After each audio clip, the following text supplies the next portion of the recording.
Hello બચ્ચા party, સ્વાગત છે તમારું તમારા પોતાના આ YouTube ચેનલ રોહિત કેર ફિઝિક્સના વધુ એક શાનદાર એવા લેક્ચર જેની અંદર આજે ચર્ચા કરશું આપણે ક્લાસ 12 ચેપ્ટર 3 ના મિની લેક્ચર 3.8 સરસ એવું તામઝામ બધું કરેલું છે, દિમાગ સાથે રાખીને આગળનો લેક્ચર ભણવાનો છે। ચાલો મહાદેવનું નામ લઈ શરૂ કરીએ આજનો લેક્ચર।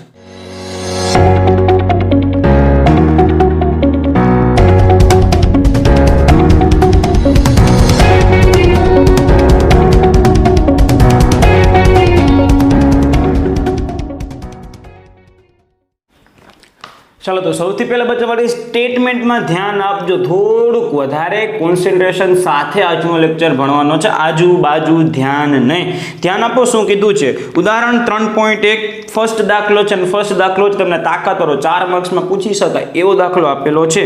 એ કરીને કીધેલું છે 1.5 એમ્પિયર પ્રવાહનું વહન કરતો ગિવન ડેટાની અંદર બચ્ચા પાર્ટી ગિવન ડેટાની અંદર પ્રવાહ આપી દીધો છે 1.5 એમ્પિયર અને 1 ગુણાકારમાં 10⁻7 મીટર જેટલા આડછેદનું ક્ષેત્રફળ ધરાવતો કોઈ એક વાહક તાર છે, પ્રવાહ આપી દીધો છે આડછેદનું ક્ષેત્રફળ 1 ગુણાકારમાં 10⁻7 એટલે આપણે ખાલી માત્ર શું લખેલું છે 10⁻7 ચાલે ને, એમાં કશું ટેન્શન વાળું છે નહીં। એક તારમાંથી વહન પામતા ઇલેક્ટ્રોન માટે સરેરાશ ડ્રિફ્ટ વેગ બચ્ચા વીડી ડ્રિફ્ટ વેગ આપણે શોધવાનો છે। એવું ધારો કે દરેક કોપરનો પરમાણુ લગભગ એક વાહક ઇલેક્ટ્રોન આપે છે, એટલે કે મુક્ત ઇલેક્ટ્રોન। એક કોપરનો પરમાણુ એક મુક્ત ઇલેક્ટ્રોન આપે। જો કોપરના પરમાણુ પાસે ઇલેક્ટ્રોન તો ઘણાય હશે ને, કોપરનો પરમાણુ વચ્ચે પ્રોટોન ન્યુક્લિયસ આજુબાજુ ઇલેક્ટ્રોન આટા મારતા હશે, એમાંથી બીજા બધા બંધિત છે, એક ઇલેક્ટ્રોન છટકીને મુક્ત થઈ જાય છે, બરાબર। દરેક પરમાણુ એક ઇલેક્ટ્રોન આપે છે, એટલે જેટલા પરમાણુ એટલા જ ઇલેક્ટ્રોન। કોપરની ઘનતા 9 ગુણાકારમાં 10⁻³ kg/m³ છે, ઘનતા લખી લઈએ 9 ગુણાકારમાં 10⁻³ kg/m³ અને તેનો પરમાણુ દળાંક બચ્ચા પાર્ટી પરમાણુ ભાર આપી દીધો છે 63.5 U એટલે કે AMU, જેને આપણે ગ્રામ પર મોલ પણ કહી શકીએ, ખબર છે ને કેમિસ્ટ્રીમાં આવી ગયું ને, 1 AMU એટલે બીજું કશું નથી, ગ્રામ પર મોલ। 63.5 ગ્રામ પ્રતિ મોલ। 1 મોલ એટલે ખબર છે ને 1 મોલ કોપર એટલે કે ભાઈ 1 મોલ કોપર એટલે કે એની અંદર સંખ્યા કેટલી હશે પરમાણુની? Na એટલે કે એવોગેડ્રો અંક। એવોગેડ્રો અંક જેટલા પરમાણુ થાય કોપરના ત્યારે તેનું દળ કેટલું થાય 63.5 ગ્રામ। એનું શું કહે બચ્ચા પાટી? પરમાણુ દળાંક, જે આપેલો છે 63.5 ગ્રામ પર મોલ। એસા એકમ નથી, ગ્રામને ફેરવી નાખ્યા આપણે કેજીમાં, 63.5 ગુણાકારમાં 10⁻³ kg પર મોલ। 1 મોલમાં એટલા કિલોગ્રામ કોપર હોવાનું છે। તો સૌથી પહેલા આપેલી છે ઉપરોક્ત મળેલ ડ્રિફ્ટ વેગ જે છે, પહેલા તો ચાલો ભાઈ ડ્રિફ્ટ વેગ શોધવાની છે, પછી સેકન્ડ પાર્ટમાં કંઈક કીધું છે, સેકન્ડ પાર્ટ આપણે પછી જોઈએ, પહેલા તો ડ્રિફ્ટ વેગ તો શોધી લઈએ, એ પાર્ટ પૂરો કરીએ, બરાબર, પછી આગળની વસ્તુ કરશું। તો ડ્રિફ્ટ વેગ કેવી રીતે શોધી એટલી વસ્તુ આપેલી છે, વીડી શોધવાનું છે એ પાર્ટ, પછી બીમાં પણ 1 બીમાં 2 છે એ છેલ્લે જોઈએ। પહેલા ડ્રિફ્ટ વેગ શોધી, તો ડ્રિફ્ટ વેગનું કે સમીકરણ યાદ આવે તો કે પહેલું જ સમીકરણ યાદ આવે કે સર J બરાબર A ની વીડી। ડ્રિફ્ટ વેગનું સૌથી પહેલું સમીકરણ યાદ છે ને, આગળના લેક્ચરમાં આપણે શીખી ગયા છે, તો આપણે જાણીએ J બરાબર A ની વીડી। ડ્રિફ્ટ વેગ શું છે એની તો ચર્ચા કરવાની જરૂર નથી ને, ટેક્સ્ટ બુકમાં એ પણ કીધું કે ભાઈ ઇલેક્ટ્રોન છે તે વધતા જે કંઈ વિદ્યુત ક્ષેત્ર જે પોઝિટિવ સાઈડ વિદ્યુત ક્ષેત્ર હોય એની તરફ ગતિ કરશે, એની તો બધી વસ્તુ થિયરિકલ છે, આપણે ખબર છે। સીધું સમીકરણ આપણે લખીએ J બરાબર NeVD અદિશ સ્વરૂપમાં લખ્યું, કેમ કે આપણે ખાલી મૂલ્ય જ લખવાનું છે, સદિશની કંઈ વાર્તા આપણે કરશું નહીં। તો VD ને બચ્ચા પાર્ટી સૂત્રનો કરતા અહીંયાથી બનાવીએ તો શું થવાનું છે? જેના છેદમાં એની। હવે જો આ દાખલામાં ધ્યાન આપજો, ટેક્સ્ટ બુકમાં કાંઈ ટપ્પો પડશે ને, અમુક રેફરન્સ બુકમાં પણ એવી રીતે આપેલા છે કે તમને ગોખાવેલું છે, આપણે વ્યવસ્થિત સ્ટેપ બાય સ્ટેપ મગજમાં નાખી શકો તમે, એ ટાઈપમાં લખેલું છે, એટલે વ્યવસ્થિત સમજવાનું છે। જોજો વીડી ને સબ્જેક્ટ બનાવી એટલે લખેલું છે J/A। J એટલે કે વિદ્યુત પ્રવાહ ઘનતા, જેની કિંમત આપણે ખબર છે I/A, તો જેને બદલે બચ્ચા પલટી આપણે શું લખેલું છે અહીંયા છે J હતો, જેને બદલે આપણે અહીંયા લખી નાખેલું છે I/A, બાકીનું બધું હતું એમને એમ। હવે વિચારો કેટલી વસ્તુ છે અને કઈ વસ્તુ જોશે। I છે વિદ્યુત પ્રવાહ છે, હા। આડછેદનું ક્ષેત્રફળ છે તો કે હા એ પણ છે।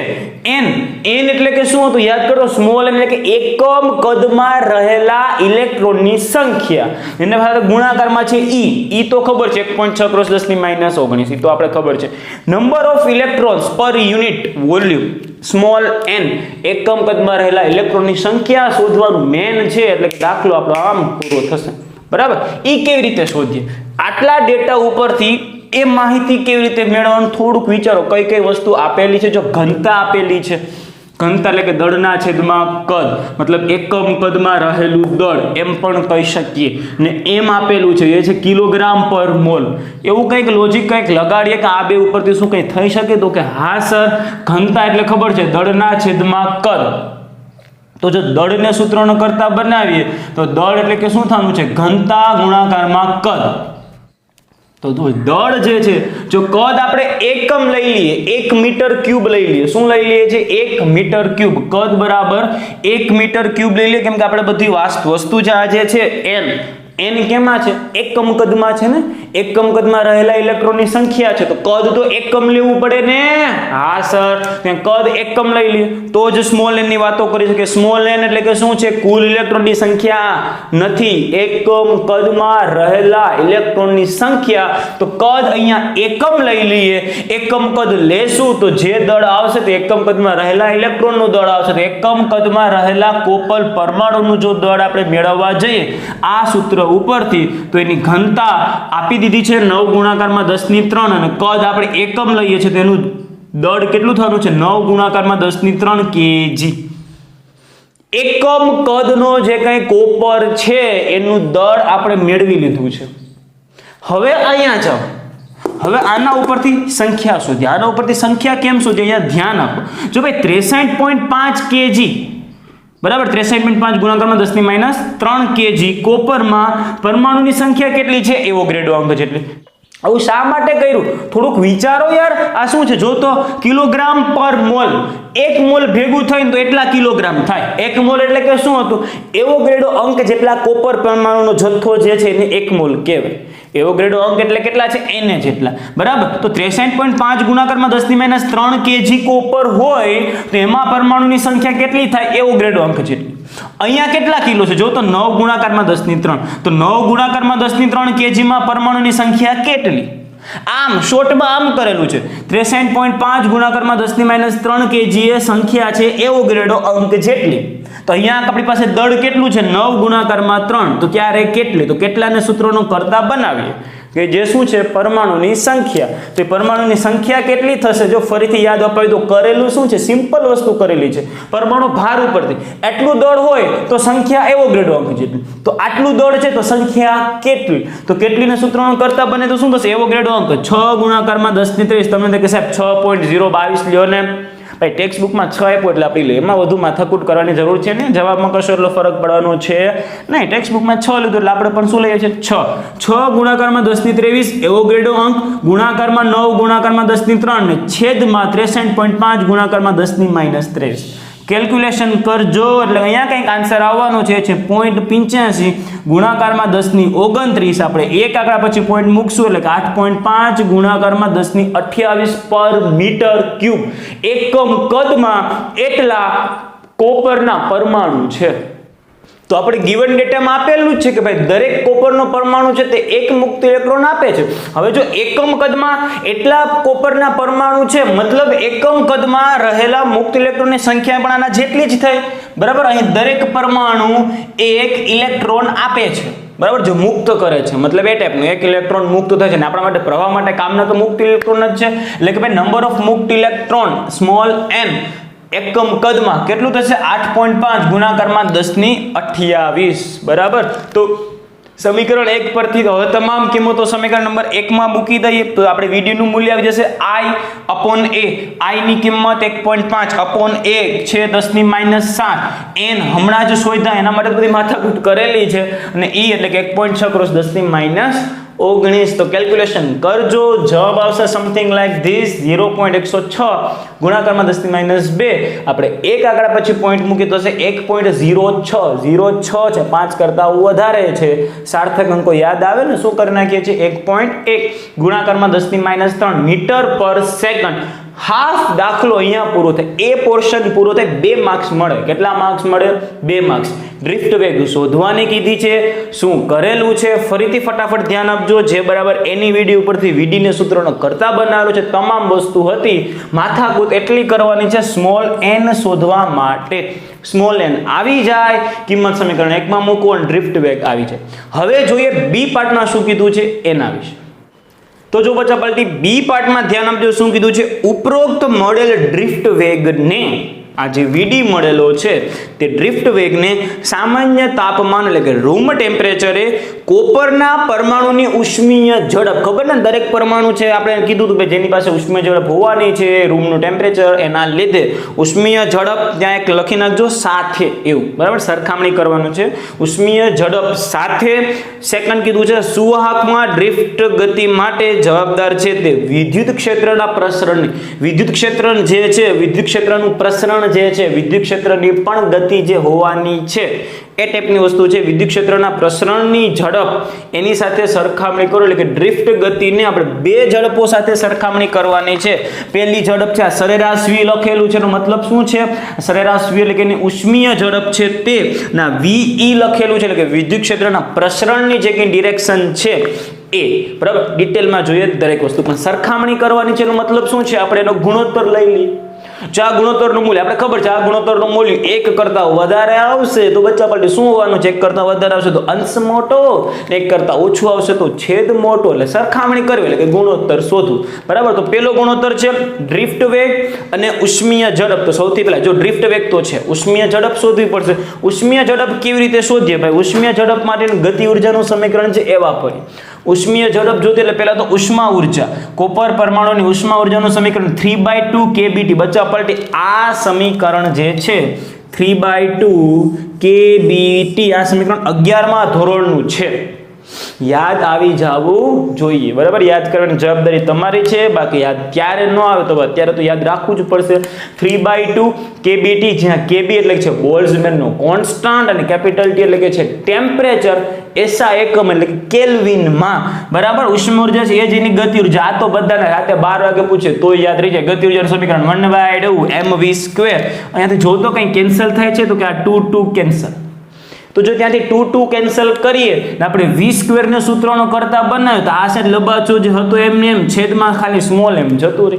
તો v² બરાબર શું થશે? 3 kBT upon m. હવે આપણે ખબર છે ભાઈ દરેકની ઝડપ સેમ ના હોય, આપણે ખાલી સરેરાશની વાતો કરશે. તો સરેરાશ ઝડપ માટે આપણે આનો શું કરી નાખીએ? પહેલા તો રૂટ કાઢીને જે ઝડપ છે ને આપણે સરેરાશ ઝડપ કહીએ. દરેકની ઉષ્મીય ઝડપ આપણે અલગ મળે કે જે પ્રચંડ હોય છે, પણ ચાલો સરેરાશ રીતે શોધવા જઈએ તો આનું આપણે રૂટ લેવું પડશે. રૂટ કેવું છે? 3 kBT upon m.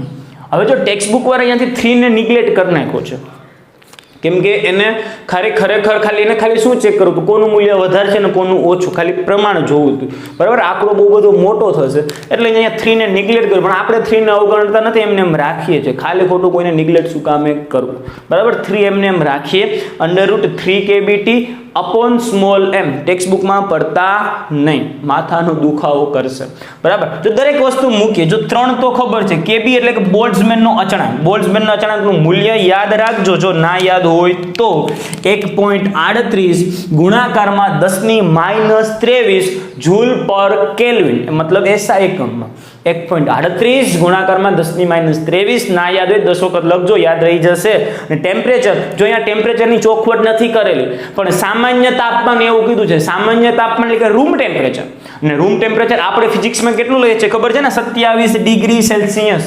27 degree Celsius ને કેલ્વિનમાં ફેરવો તો લગભગ કેટલું આવવાનું છે? 300 કેલ્વિન. આ વસ્તુ યાદ રાખવાની છે ભાઈ, આટલી વસ્તુ યાદ રાખવાની છે, ખાસ યાદ રાખવી.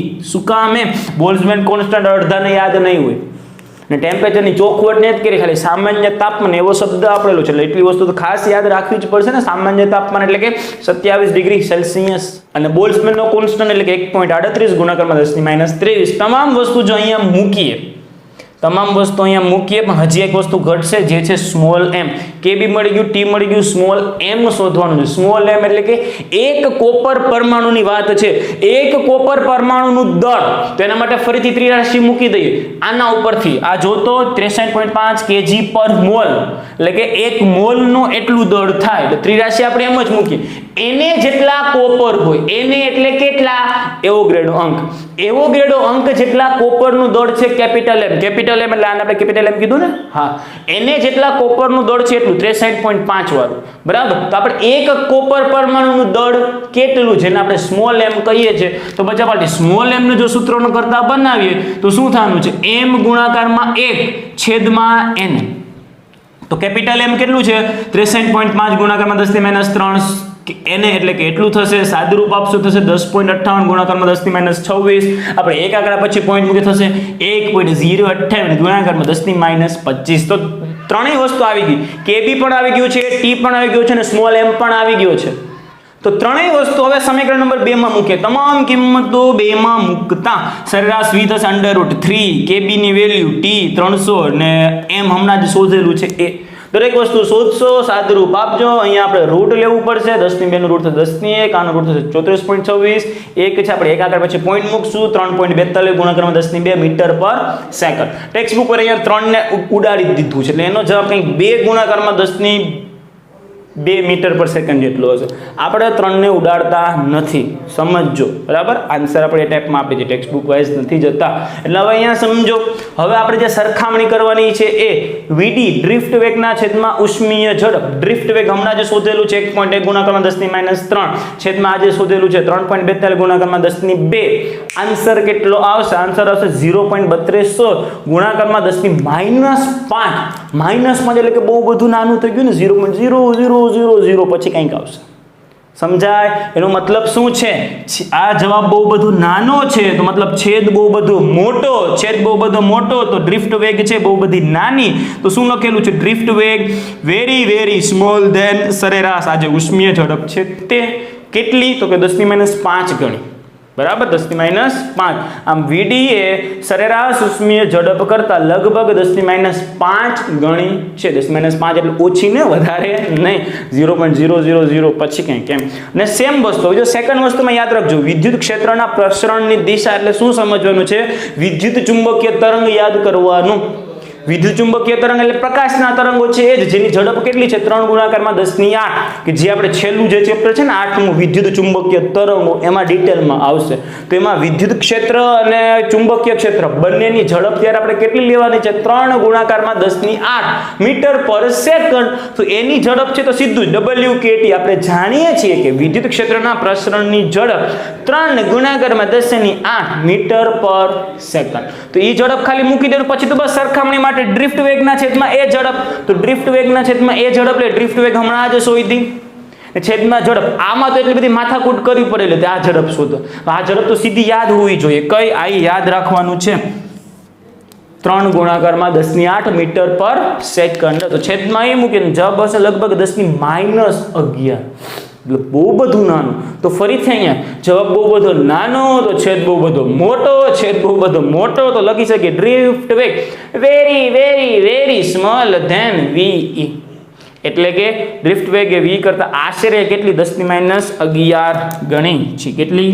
10⁻11 ગણી છે. વ્યવસ્થિત એવું સમજી લેજો. સરખામણી કરવાની છે એટલે આપણે ગુણોત્તર શોધેલું છે ને આ બંને ગુણોત્તર બહુ બધા નાના આવેલા છે. એટલે કે ડ્રિફ્ટ વેગ ઉષ્મીય ઝડપ કરતાં પણ ઓછી, ડ્રિફ્ટ વેગ વિદ્યુત પ્રસરણની જે ઝડપ છે 3 ગુણાકારમાં 10⁸ એના કરતાં પણ બહુ બધી ઓછી થશે. વ્યવસ્થિત એવું બચ્ચા ભલે વિડીયો પોઝ કરી સરખો એવો સ્ક્રીનશોટ લેજો, કેમ કે રેફરન્સ બુકમાં જોશો કે ટેક્સ્ટ બુકમાં જોજો આના જેવી મજા આવવાની છે નહીં. થેન્ક યુ બચ્ચા party, thank you so much. ચાલો તો તમામ વસ્તુ ખોપડામાં ઉતરેલી હોય તો ચોપડામાં પણ ઉતારી લેજો અને સબસ્ક્રાઇબ કરવાનું તો ભૂલાય જ નહીં. શેર કરી દો તમારા ક્લાસમેટ સાથે અને આ જે ઇમ્પોર્ટન્ટ વિડીયો જે બીજા છે એ પણ જોવાનું ચૂકશો નહીં.